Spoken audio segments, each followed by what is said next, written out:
Good evening, everybody, and welcome to the Sports Exchange. My name is Scott Morganroth, Motor City Madmouth. Yes, we do this every Wednesday night around 9 o'clock Eastern Time. Great crew on hand. And then again, they're a regular Wednesday crew. Just to give you an idea of what we're going to be talking about, we're going to talk about CBS and the NFL today. A lot on the Stanley Cup Finals, and JB will have a regular segment on his own, as well as the WNBA. With that said, let me go out there and introduce my crew to the left. Okay, because she's a producer and the jack of all trades there and gets to stay in the corner. Candy. Thank you, Scott. Glad to be here. And Joe Ellis, man, I'll tell you, this guy gets around too in the Windy City. Yeah, no, doing good. Had a chance to do the Gridiron Greats on Friday. Yeah. A lot of fun. Yeah, we'll talk about that later on in the show. Absolutely. Oh, you said the great minds think alike, talking about later in the show. Good stuff, Ellis. I'm impressed. And last but not least, George Eichhorn, GE, General Electric, George Eichhorn, whatever you want to call it. Yeah, GE, we bring good things to life. Yeah, you do. And of course, we brought the Sports Exchange to people many years ago back in the 80s as well. So this show goes on a long, long time. All right, well, let's get to it. A lot to get to tonight. You've got CBS shaking up the NFL today. Boomer Esiason and Phil Simms are out. Matt Ryan's in. George, you know what? We'll start off with you. Well, Scott, I can't say it's a total surprise. I guess if out of the two, I would say Esiason was the biggest surprise to me. I mean, I always like Boomer. He does these real short commentaries, on a local station that I listen to. And he's always been, to me, A1. I mean, I've always liked Boomer Esiason. Simms, I mean, the guy had his dream job with Jim Nantz, as we all know, back in the play-by-play days and color commentary, and did many Super Bowls, et cetera, et cetera. When they put him on the studio show, I just never got a real good comfort level for his work. And you've got so many people. There's so many things going on there, Burleson, and you got so many people talking, and sometimes it gets difficult, to share the microphone, as they say, with everybody going around the horn. And then you got to have something good to say. I mean, you can't say something really either unwise or stupid because everybody's watching you. I'm not totally surprised, like I said, guys, but Boomer Esiason, I would have kept him. Matt Ryan, jury's still out for me, but I he's a good guy. Had a hell of a nice long career, and I hope he does well. Joe? So, I mean, unfortunately, Phil Simms and Boomer are from yesterday. I know who they are, but the viewers that watch the NFL right now, it's a young person's game. They want to bring in the younger people. Matt Ryan just left the game, so that's why he's in.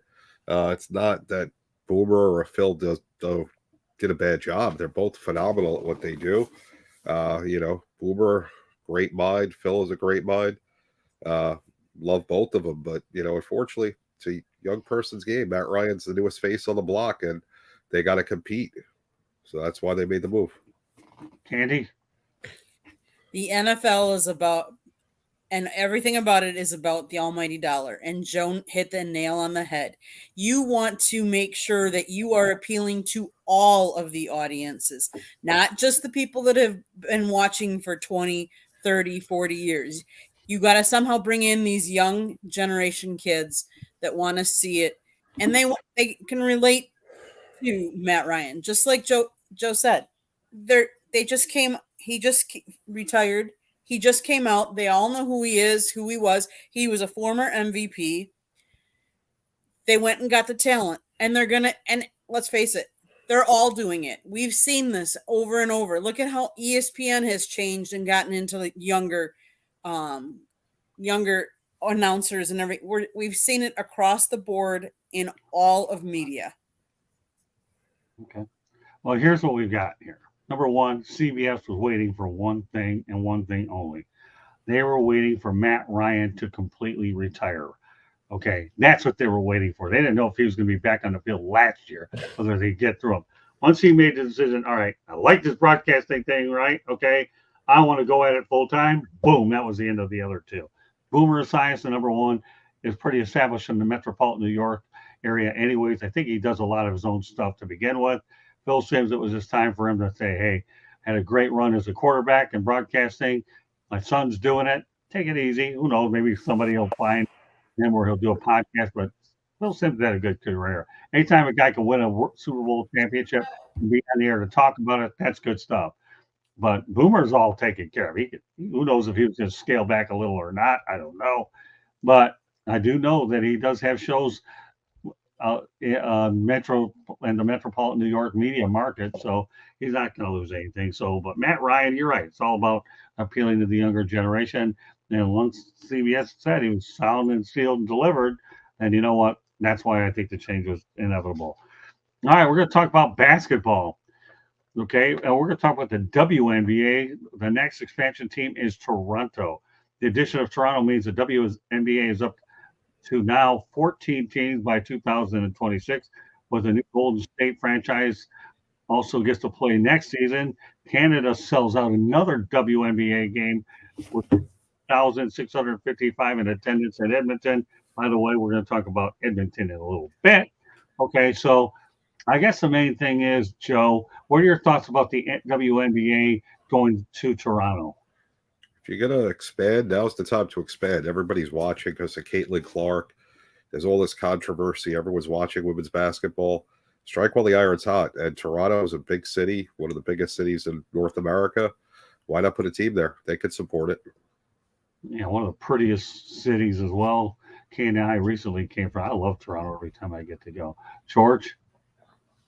Yeah, Scott, I think this is a move that will meet with the approval of a lot of fans, the Canadian fans especially. And don't forget, you got the Buffalo audience too there. They just had an article recently, and it said that their first month of this WNBA season drew its highest attendance since the second overall season of the WNBA in 1998. And heck, the television ratings are up. Like you said, JB, I mean, with Caitlin Clark and Angel Reese and all this, rivalry stuff going on and getting great ratings. The women's basketball, of course, in the NCAA had super ratings during their tournament. It doesn't come as any surprise to me. I think you're going to see more expansion, and who knows? I mean, I know that we lost our team in Michigan, but they won one or two titles, I think, the Detroit Shock. But they've been gone for a long time, of course. But it's interesting to see.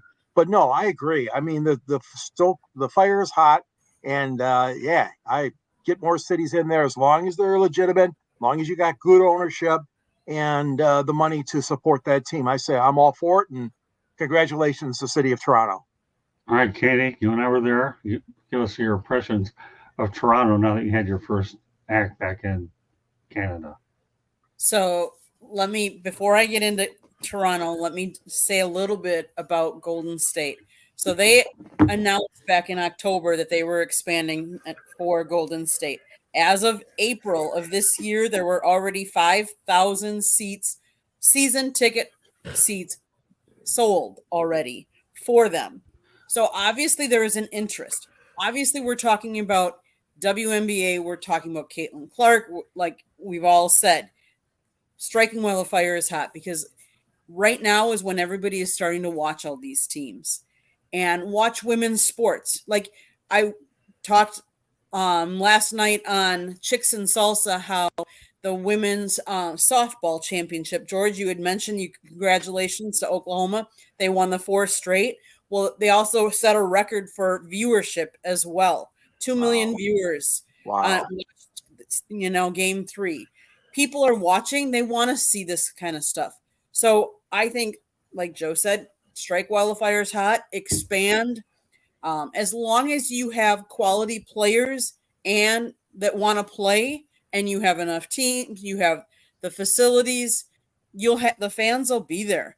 Toronto, we went to Toronto this year, and this is the first time I had been really that I stayed in Canada. I had been over the border just once briefly with you, Scott, earlier.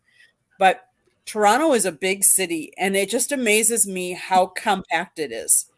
And when I say compact, that means they build up and down. Like when I say we stayed in a hotel of sorts, it was condominiums basically, but our parking was 4 levels down below the ground, 4 levels. So they they build up and down, so they're compact, so people walk to things. And because of that, are they going to support this? Yes, because they can get to it. It's not like you're going to be driving 2 hours to go to a game. You have lots of people in, that can walk, that are short. That I think I don't know what the exact per capita people are in Toronto, but if you ask me, I'm guessing it's pretty high because, well, like I said, they build up so they could have 20 floors of apartments, 30 floors of apartments. There's a lot of people in that small community, and they're going to support it. Just like they supported the Maple Leafs, they support the Raptors, they support the Blue Jays, all of them. Yeah, Mr. Lawyer says hello, Mr. Lawyer. Thanks for being on tonight. And don't forget the old Toronto Argonauts of the Canadian Football League. Yeah. Can't forget about them either. And I think they've got soccer there. So Toronto's a great sports town, and I've been there quite a few times. I just love the area. And thankfully, on a recent trip there, we did have a chance to check out Maple Leaf Gardens when we were there. Candy's never seen it. It's one of those where I was forgiven by the man upstairs. I didn't have a camera back in 1982 when I turned 20 and spent my birthday watching the Maple Leafs and the Kiddies. But boy, we went back there today. I had Candy taking the pictures of me inside the revamped garden, which is now being used for the college in there, and it was just neat just to see all the history in that incredible town. I went to the old Hockey Hall of Fame many years ago when it was that exhibition place. I know that they've actually built it in the city, but regardless, yeah, I think it's a no-brainer. I think it's a no-brainer that they had to put a WNBA team in Toronto, and with all the star power that you're starting to see there, you know what? That's going to be an excellent franchise. And Buffalo hasn't had any professional basketball, I think, since the Buffalo Braves. Right. Yeah. So now they have the Raptors if they want to go across the border, and now they have an incredible WNBA team. All right, well, we'll go from the WNBA to the NBA, okay? And that's it. So going into the NBA playoffs, the Boston Celtics had the most playoff wins in the past 5 seasons with 41. Now, no NBA titles to show for it. Will this be the year that they're going to finally break through? I know they currently have a 2-0 lead over the Dallas Mavericks. So, you know what? Candy, what do you think?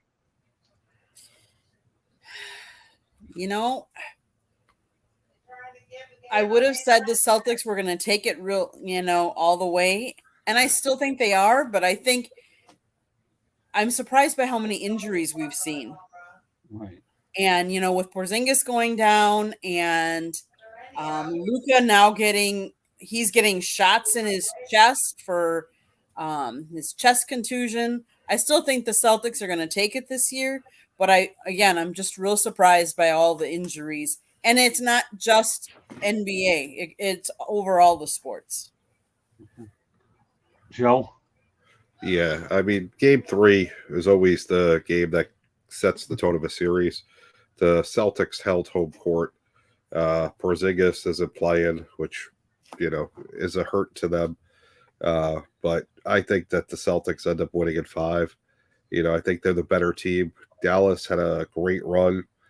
Luka's one of the best players in the game, if not the best player. Kyrie does a great job working with him. And, when it's all said and done, that Boston Celtic roster is really good. I don't see Dallas having a chance to beat them. George? Yeah, and for those wanting a score, Dallas is up right now 44-40 in Game 3. And the interesting thing is that Boston, yes, they're loaded. Of course, Tatum leads them with 18 points right now, but they have nobody else in double figures right now. So this game is obviously going to be a close one.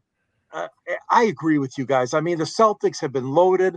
And Scott, you read off the statistics all these years, 5 years. I mean, they've been so good. Well, a lot of regular season good, I should say, but not in the playoffs and not in the finals. But Right.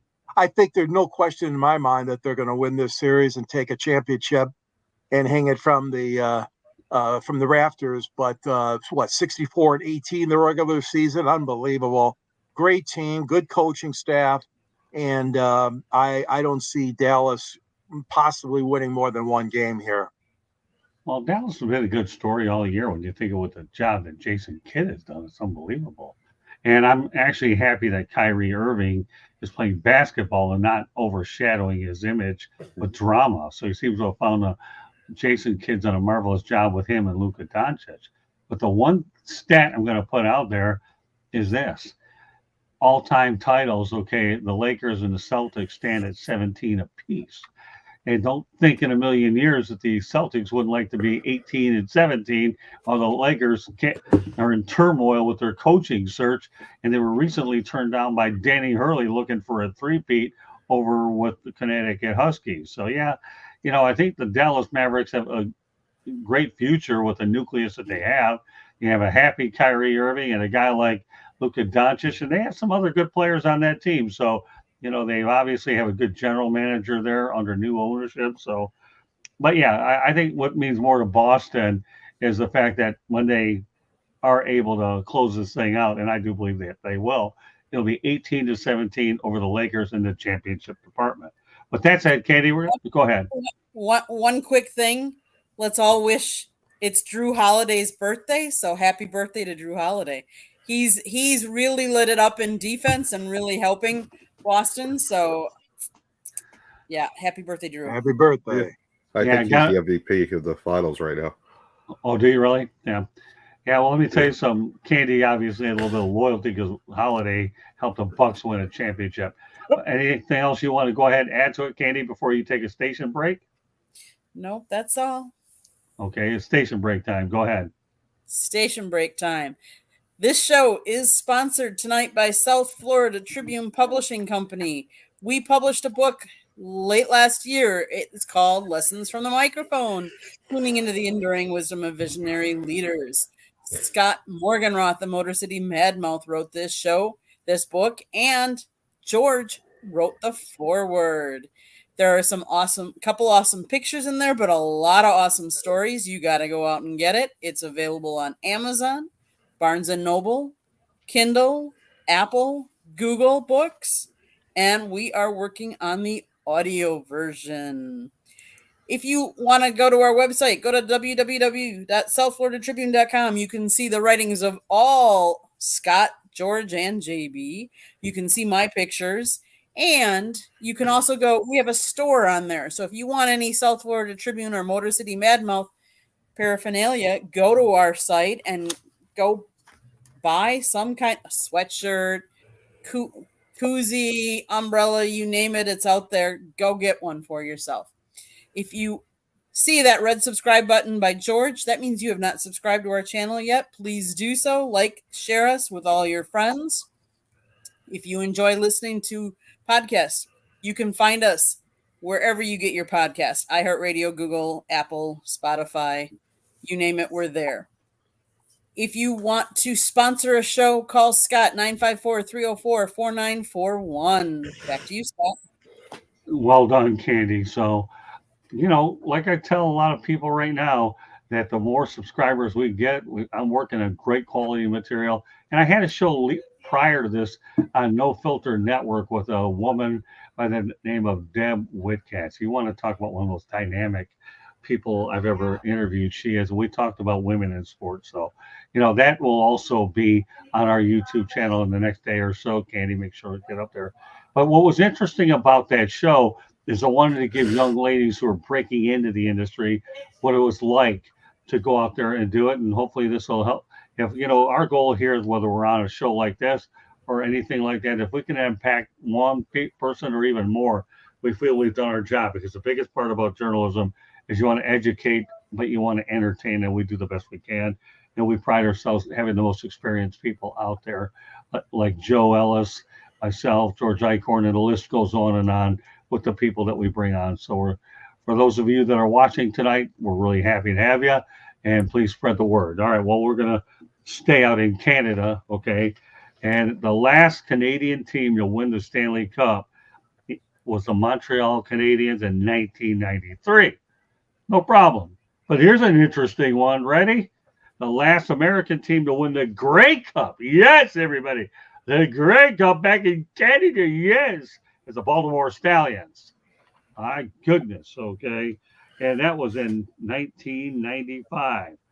Can you imagine that? And yet, believe it or not, the Birmingham Stallions are playing in the UFL Championship. No related. Although, good luck to Wade Phillips. I hope you have a chance to win a championship at 76. Since this is your first opportunity after 55 years of coaching to be able to roam the sidelines by yourself as a head coach.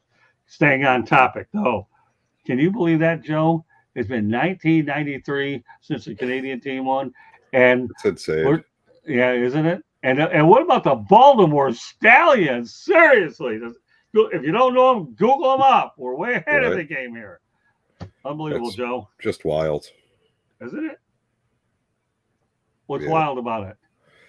It's 30 years. I mean, all the teams in Canada that have been good since then, not one has, hoisted the cup. I mean, Toronto year after year is always a good team.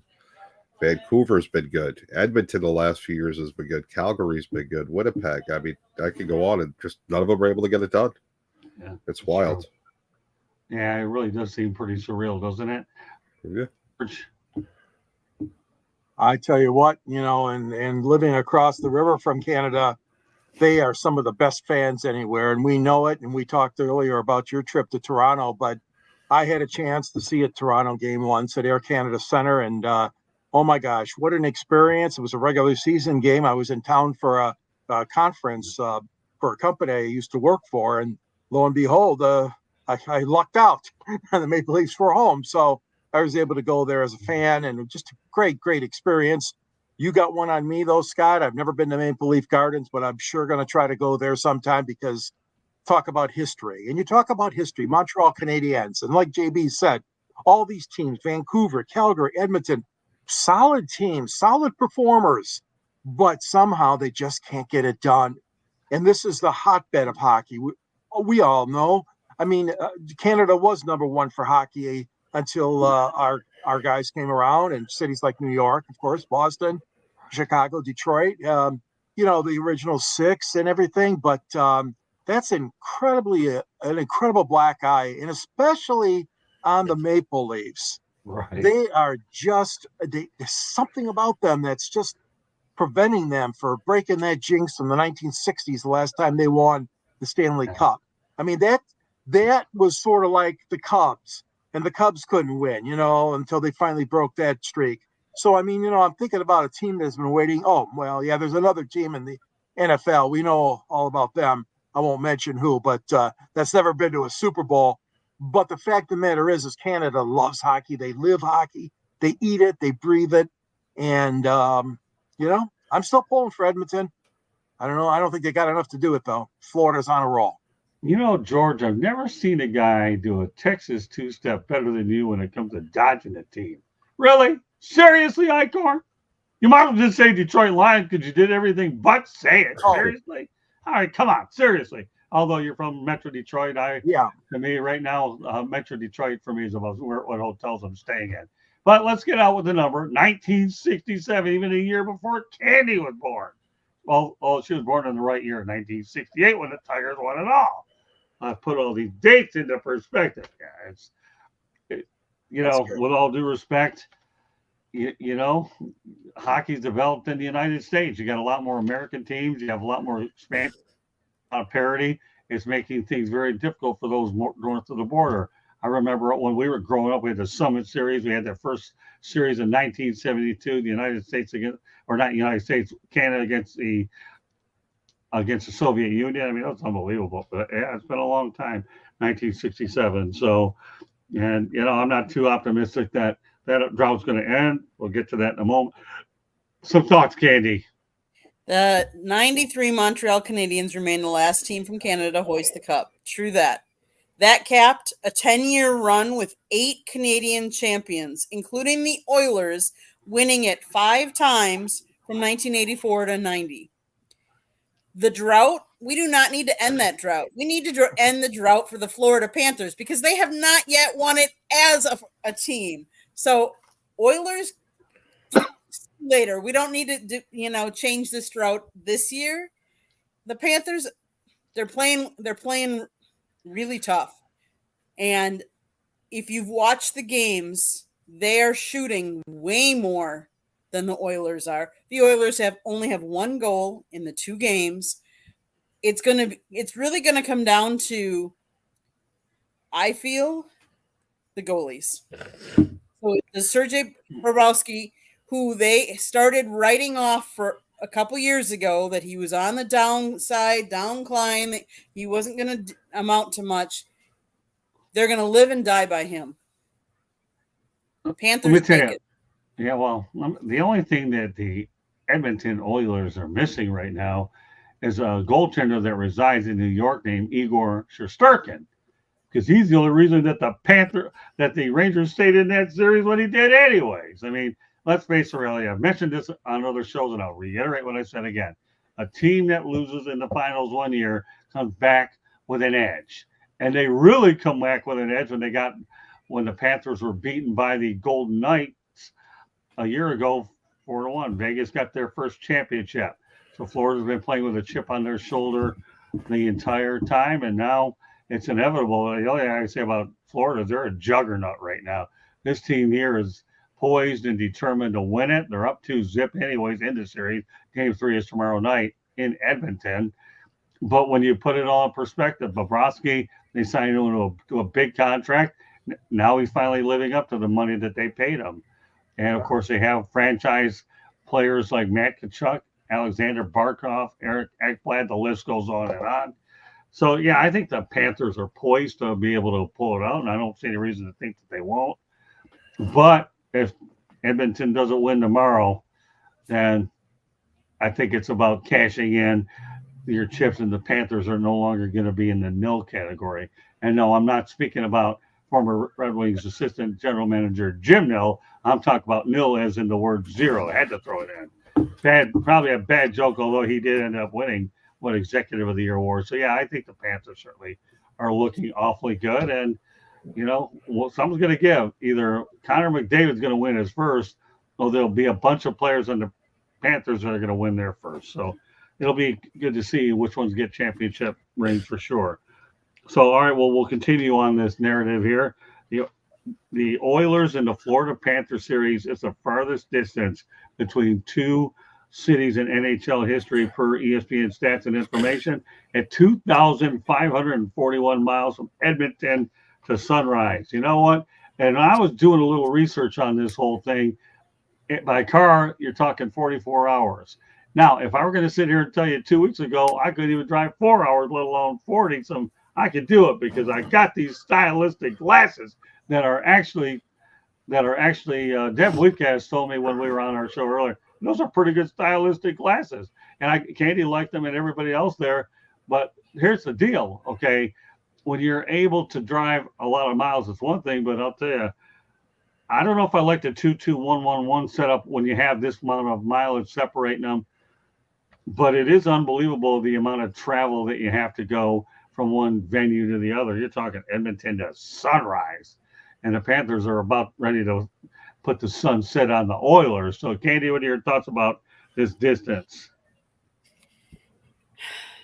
It's tough because, to be honest with you, I can tell you the Panthers, they're saying it's about a 6-hour flight, 6 to 7 hour flight in the air. I can tell you because of all the rain that we have had here in Florida, the Panthers got off to a late start. They were delayed approximately 3.5 hours today, and they were hoping to leave around 4:30 p.m.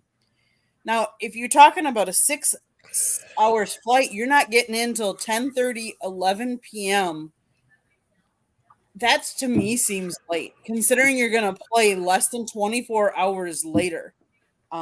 They said that on the flight they're all playing Xbox games or relaxing and stuff like that.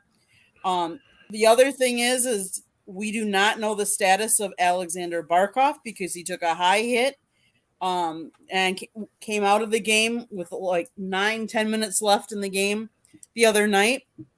He did skate today on the ice for the Panthers and had a good practice, but they said that they won't know his status until after they land to see how he's feeling after they land. But that could be a significant blow to the Panthers because he was one of their captains and one of the strong, aggressors too. So I'm hoping he'll be able to play, but we'll see. But that, I think, with the 2-2 and then 1-1-1, that's a lot of traveling, Yeah. knowing the distance. Yeah, no question about it. I mean, I understand why they're doing it, but I don't necessarily agree with the decision. Joe, what are your thoughts about it? Yeah, I mean, they're professionals. They play the game if it was in Antarctica. They don't care. Right. They both teams want to win. Both teams will be ready to play. I think Florida is going to win the series. They've played better in the first couple of games. Got to be careful. Edmonton's a flashy, quick team, but if Florida keeps playing like they're playing, there's nothing that's going to stop them. Yeah, they're a buzzsaw right now, the Panthers. There's no question about it. So, I mean, what they need to do is, should they win this championship, they just have to find a way to keep as much of their roster intact. But it's hard to do in the salary cap era because I'll tell you, every raise and there's only so much money to go around. All right, George. Well, the situation with the time is just incredible, and the distance involved. And I saw that story, Candy, that you just talked about. And, the league gave them an extra day between games and able to fly that distance. And yet I have no idea why Florida waited that long. I mean, I know you want to stay and let the players, sleep in their own bed, as they say, their own home. But boy, that's taking it a step a little bit too far. Especially, they didn't know that they're going to be delayed 3.5 hours because of all the rain you guys have been getting in Florida. So if there's a little bit of glimmer of hope for Edmonton, I guess I'm saying that might be the chance that they could seize one of the games, which would be tomorrow night's game. But the fact is that, Florida is loaded. They're too talented, and they play as a good unit. They're firing shots left and right. Their defense is solid. Goaltending. I mean, they got a hell of a roster. And like you said, Scott, that revenge factor of going there. We didn't win it last year, guys. Damn it. Let's do it now. Let's get it done. And the all indications are that motivation is right there for the Panthers and their fans and followers. Yeah, I mean, they're really a points-hungry club. I mean, it's pretty hard to go ahead and beat a team that's lost the year before that knows what it's like to get there. They just have to finish the job. And that's a credit to Paul Maurice, too. I mean, he's a heck of a coach. They've had some pretty good coaches as of late.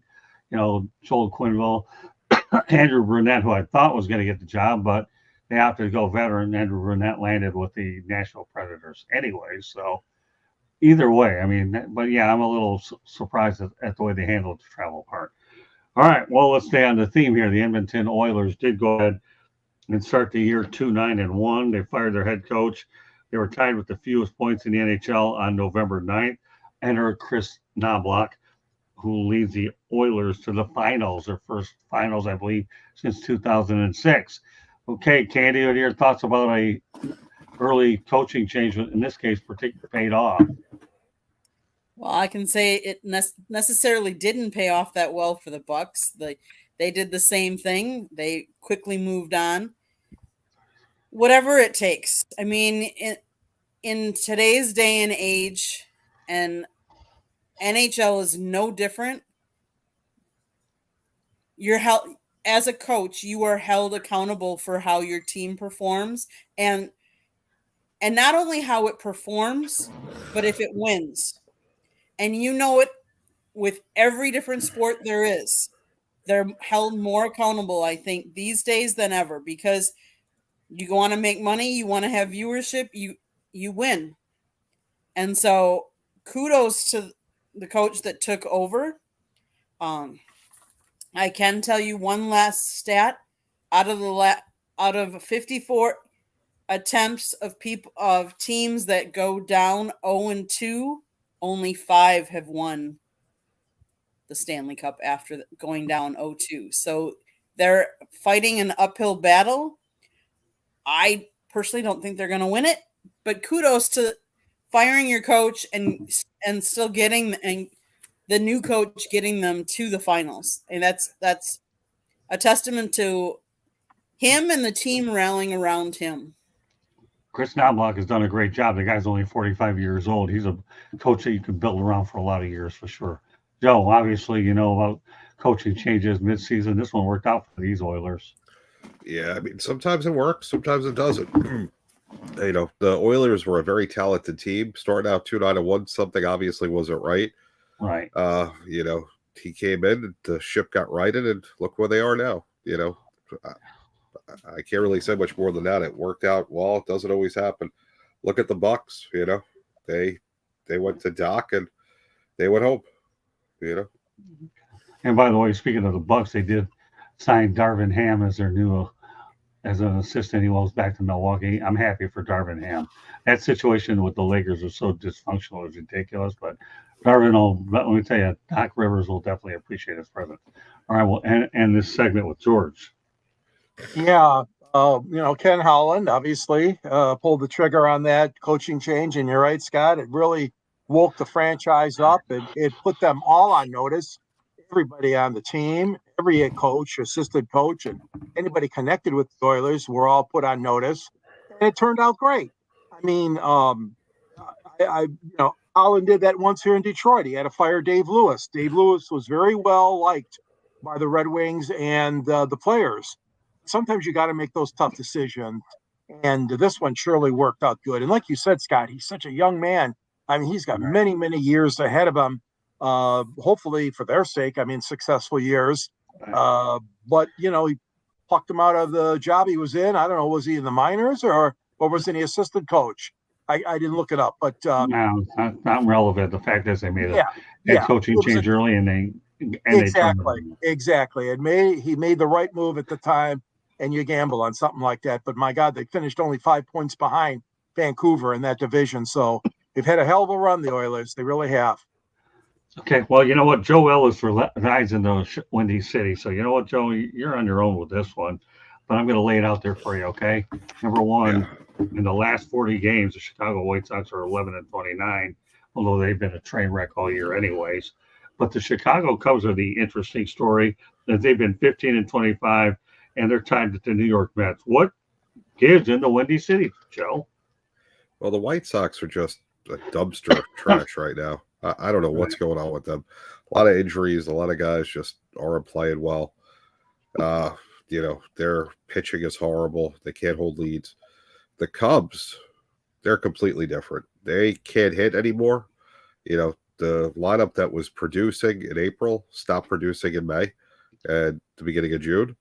The bullpen hasn't done anything, all season except blow games. They blew another game last night, almost blew the game tonight. They won 4-3.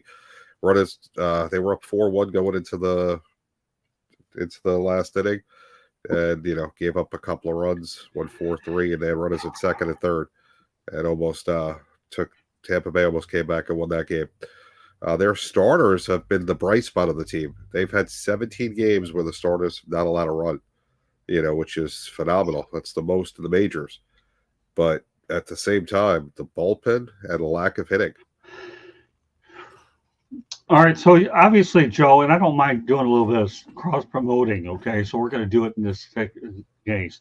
You have a show called Confidential. Why don't you let the audience know what Confidential is all about? I know you've designated a show, and obviously you have a good following with it. But let everybody know when Confidential can be seen and where it is, and what it actually brings. Because obviously we know that Chicago Cubs have been one of the most popular franchises for many years, despite their big drought. So Confidential is a weekly magazine style show. We go over the last week of Cubs games. We have a bunch of different segments. Hot Cub Time Machine, where we'll look back in the past and pick out a great event. This Cubs for you, whoever's the best Cub of the week. Right. Cub or Dud, which is our poll question that we'll ask our panelists. And you can watch every Wednesday at 7 p.m. Central on Sideline Sports. Or 8 Eastern time. Not everybody's in Central time, Mr. Ellis, except when you're taking your time. I got no problem changing time zones. I lived on the West Coast, and I really enjoyed changing time. So you get to watch NFL games earlier. But I'm happy on the East Coast in South Florida. I have no complaints about it. So, yeah, but, again, you have Craig Counsell there. I mean, what did they expect out of him in his first year? The one thing I can tell you right now is he wasn't able to take any of his coaches. All of them stayed with Pat Murphy in Milwaukee. Yeah, I mean, I don't think it's Counsell. I think it's the bullpen, and the lack of hitting. guys they're not hitting. They get guys in scoring position and nobody moves them over, nobody gets them in. And the bullpen has been atrocious. You can't have starters that go out there and give you quality start after quality start, and the bullpen go and blow every single game. It just doesn't work. You're not going to go anywhere with that. Luckily for them, there's not a lot of good teams in baseball this year. They're still in a fight for that third wild card, and thankfully, because there's just not a lot of good teams. All right, my final question about the Cubs, Joe. Do you think they're going to be buyers and sellers at the trade deadline? Right now, I think where they sit, that they'll be buyers, but that could change if they go on a losing streak and find themselves out of contention. You see, the one thing that the Cubs have, they have a great farm system, so they can make trades, but they also have a lot of guys on their major league roster that other teams will be looking for. So they can have the best of both worlds. They can sell if the team tanks, and if they're doing well, they have the pieces to get other players in. So it's just a matter of where they are when we get closer to the deadline. Right now, I think they'd be buyers, but still got a long way to go till that July deadline. Okay, well, that gives so all you Cubs fans out there, Joe says there's hope for the Cubs. White Sox, well, unfortunately they've had a tough year. Although I have to tell you, their former announcer Jason Benetti goes to Detroit. Now I'm giving you the Detroit reference. Don't say a word. Don't say a word. Okay. I was fortunate to have an opportunity to talk to Jason for a few minutes, get a photo when I was there covering the Marlins and the Tigers. But Jason got out of there before it got really, really rough on the south side. All right. One other unfortunate note, we have to look at both sides. As legendary NBA icon Jerry West today died in his sleep at the age of 86. Unfortunately, never had a chance to meet him on the West Coast. Okay. But when you have a guy where the logo was practically made from his cutout, it's a big loss. And unfortunately, the NBA in the last few weeks have lost Bill Walton and Jerry West. So, Jerry, 86 years of age, you won one championship as a player. Of course, when you're losing to the Celtics, everybody gets you a pass, and he won another as an executive, 8 of them to get to 9. So, Jerry, rest in peace. The NBA is better with you than they are without you. And that's just a sad part about life. You live, and then ultimately the shelf life goes away. So, Joe, some thoughts about Jerry West. Listen, he was an icon. He lived a long life. There's, it's the way it should be. You live to your mid 80s. You experience the top of your profession. He was one of the best in the game, and it seems like he went peaceful, which is always a good thing.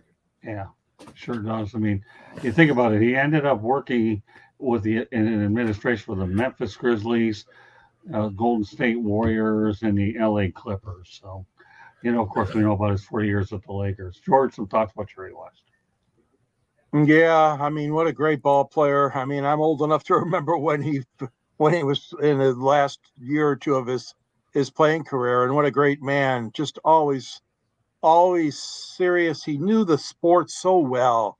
I mean, you had John Wooden out there, you had Jerry West out there, you had Will Chamberlain. You had these great guys and coaches and executives he became, and I've always admired him. He has been somebody that people have looked up to and had respect for so many times. I mean, every time the NBA did a special salute, like a 50-year anniversary or 60, whatever, 70 years. I mean, Jerry was always there, always happy to help out. And I know things didn't work out at the end with he and the Lakers, but like you said, Scott, he got some other jobs and well-deserved jobs too with the Clippers and Memphis.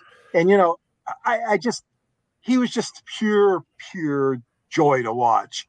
His shot, his rebounding skills, and of course, being a great guard. He played his position so very well. So I echo your sentiments, everybody here. Rest in peace. Well, when you think about how good he really was, okay, here's a guy that won a Finals MVP on the losing end of it. Yeah. What does that tell you? All right, Candy, I know you've researched Jerry West a little bit. Do you have any thoughts on it? So he led West Virginia University, where he is still the all-time leader in scoring average to the NCAA final in 1959. He also is, what is he? I thought I read he's 25th on the NBA's all-time scoring list. He also was given, let me just get back to it. In 2019, he was awarded the Presidential Medal of Freedom, the nation's highest civilian honor. He has been a basketball icon for many, many years. You know, what can I say? He personified what basketball is all about. Like, he was Mr. Basketball. He played on the different levels. He coached on different levels. He'd been on the Olympics. He's actually he was in the Hall of Fame as a player back in 1980. He was enshrined as a coach, I believe, and then he will be enshrined for the third time later this year as a contributor. And NBA Commissioner Adam Silver called West one of the greatest executives in sports history. Not basketball history, in sports history. No doubt about that. All right, going back to Joe Ellis real quickly. He had an opportunity Friday night to go to Gridiron Greats. Go into more detail about the night and the event. So first of all, Gridiron Greats is a charity created by Mike Ditka to help former NFL players back in the day, where, you know, a lot of these guys don't get the pensions like they get now for current NFL players. They have the health care that they have now, and a lot of them were hurting. And they also do a lot of great work for veterans organizations as well.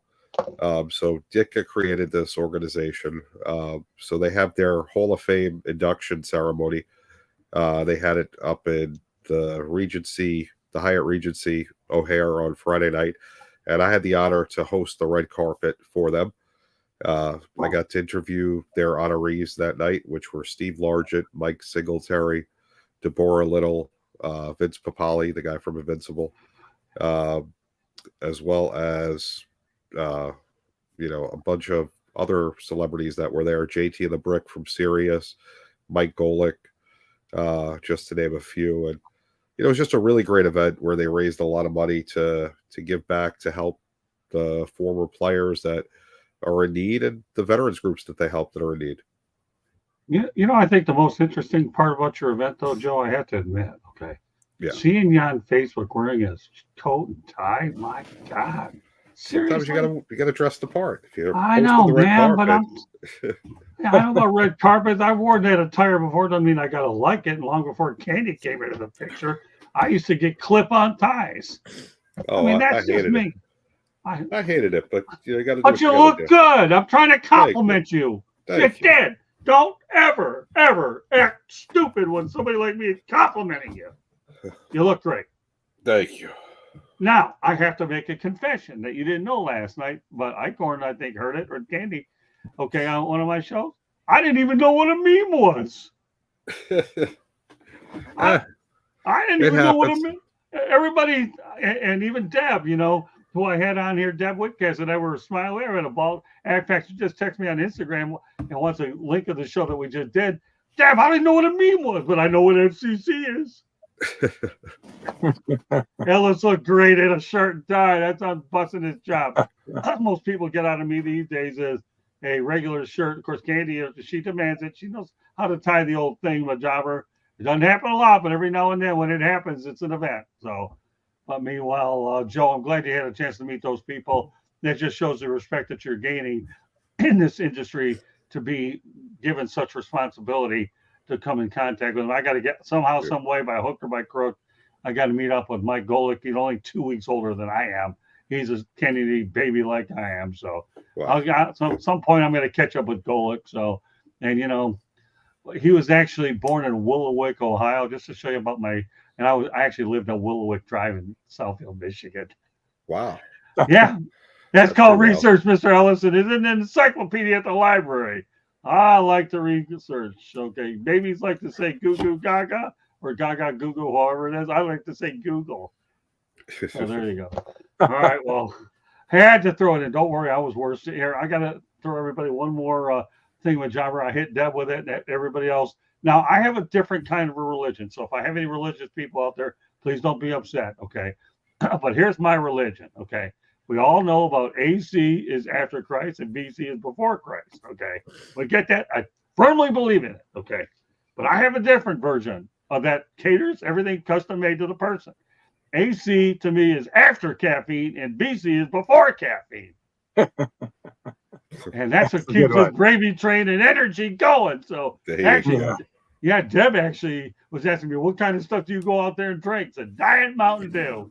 And then that isn't good when you're in the Carolinas, you get Sundrop, and Diet Coke is the least potent of the group. And of course, that doesn't count the Red Bulls I've had in the monster drink. So, but anyway, for all you folks that are watching on YouTube, thank you very much for tuning in tonight. So with that said, okay, George, let everybody know how they can get a hold of you. All righty. My contributions are on the South Florida Tribune under the Motor City Tribune banner. And there you'll find a link at the end of my columns to a book I wrote many years back, Detroit Sports Broadcasters on the Air. It's still available on Amazon. And you could get a copy of that book if you're interested. Scott's in the book. I'm in the book. But the important people are in that book, too, like Van Patrick, George Blaha, Frank Beckman, Ernie Harwell, all these great announcers we had. Oh, yeah, Scott's got a copy of the book. He's right in his corner picture there. You can reach me on LinkedIn under my name, George Eichhorn. You could send me an email message, gichorn@yahoo.com. And, of course, I'm available for anything you want to talk about in sports. Proud friend of Scott for over 40 years covering sports, and enjoy the shows that I'm on, the Sports Exchange, and especially the 108 Stitches on Mondays. So thank you again. You're very welcome. All right, Joe. Obviously, for those people that are looking at the bottom of our screen, they can see Sideline Sports, the website, but you get to do the verbal version of it and everything else. Yes. Go ahead. Go to sidelinesportsnet.com. You can find all the Sideline Sports shows, including Sideline Sports. The website's phenomenal. Candy built it, done a great job. You can find me at JB_the program on X. You're welcome, Candy. Sideline Sports is on every Tuesday at 8:30 Eastern, and Confidential before this show, 7 or 8 p.m. Eastern on Wednesdays. All right, that leaves it up to Candy to take us home. Well, first and foremost, before I go into all of our stuff, I have to say Happy Father's Day to all the dads out there. This Sunday is Father's Day. I will be missing my dad. My dad is up in heaven, but Happy Father's Day to all of the fathers that are out there. George, I know you're a dad, and so Happy Father's Day to you, and Happy Father's Day to Scott's dad, Mr. Morganroth. Whether he catches this show or not, we wish him a very happy Father's Day. Mother's Day. Well, he probably has to occupy both roles these days. Well, and I was going to say, and for the moms that occupy those roles, Happy Father's Day as well. Joe, I'm not sure if Happy Father's Day to your dad. Yeah. Oh, yeah. Thank you. And Deb's dad as well, too. Thank you. Of course. Where would we be without our fathers, right? Very true. But exactly. So, but if you're seeing that red subscribe button, hit it, like us, share us, subscribe to our YouTube channel. Check out all of our different shows. Monday nights, we talk baseball. Tuesday nights, we talk football. Wednesday nights, we talk, you never know what sport we're going to be talking here on Sports Exchange. And go over to nofilter.net and see Scott's one-on-one Motor City Madmouth show where he interviews people one-on-one. It normally is at 8 o'clock on Wednesday nights. It could change, but right now, Wednesday nights, he's talked to Melfar Jr., Coach Bono, Jack Perconti, and then tonight was Deb Whitkus. Go check out nofilter.net. Thursday nights, we normally do Fire Up. Watch for more details about that show because that's getting a little revamping as well. Go to our website, www.southfloridatribune.com, where all three of the guys here have written for us, and I take pictures. So go see our pictures. My pictures, I should say. Let's see. If you enjoy listening to podcasts, all of our shows are available audio version on iHeartRadio, Apple, Google, Spotify, Twitter at Tribune South. If you want to email us any show ideas, southfloridatribune@gmail.com. If you would like to sponsor a show, call Scott 954-304-4941. If you missed any of this, it's been scrolling on the bottom throughout the program. Go back and watch it and get the information you need. This show was sponsored tonight by South Florida Tribune Broadcast or Publishing Network, which published a book back in November that Scott wrote, Lessons from the Microphone, Tuning into the Enduring Wisdom of Visionary Leaders. George wrote the foreword, and it talks about Scott's 44 plus years in the media business and how the media industry has changed. You know, he talks a lot on this show. He tells all kinds of stories in the book. So go get it on Barnes & Noble, Amazon, Kindle, Google Books, or Apple Books. Audio version becoming later. And if you want any merchandise of South Florida Tribune or Motor City Madmouth, go to southfloridatribune.com, go to our store, and purchase away. Happy Father's Day to all the dads. Scott, back to you. Thank you. And speaking of dads, my father is prominently in that book as well. So he was great to have a guy that was so involved with a lot of my youth activities as well. So yeah, happy Father's Day to all the fathers out there, including my brother-in-law, Todd Shepik, and my brother, Lonnie Morganroth. So yeah, I don't know any other fathers. Well, happy Father's Day to me. I got 2 cats, fucking boots. And I'll tell you what, I don't have to spend money on their college education. I don't have to take them over to these fancy steakhouses. They have some good old interesting feline delicacies. So whatever, it is what it is. So I'd love to bring Bucky on the show, but I don't think I can hold him that long because he'd find a way to get into anything on the planet. If I think I can do that, good luck. But meanwhile, I want to, on behalf of those individuals that were out there watching us, we appreciate you tuning in. And for those of you that want to comment, feel free to do so. At least I know our message is getting out there. So on behalf of Candy Ebling, George Eichhorn, and JB Ellis, my name is Scott Morganroth, the Motor City Madmouth. Thank you for joining us on this edition of the Sports Exchange. And once again, Sideline Sports is a partner of ours, so feel free to check out their programming as well. Good night, everybody. We will see you next Wednesday night. Happy Father's Day.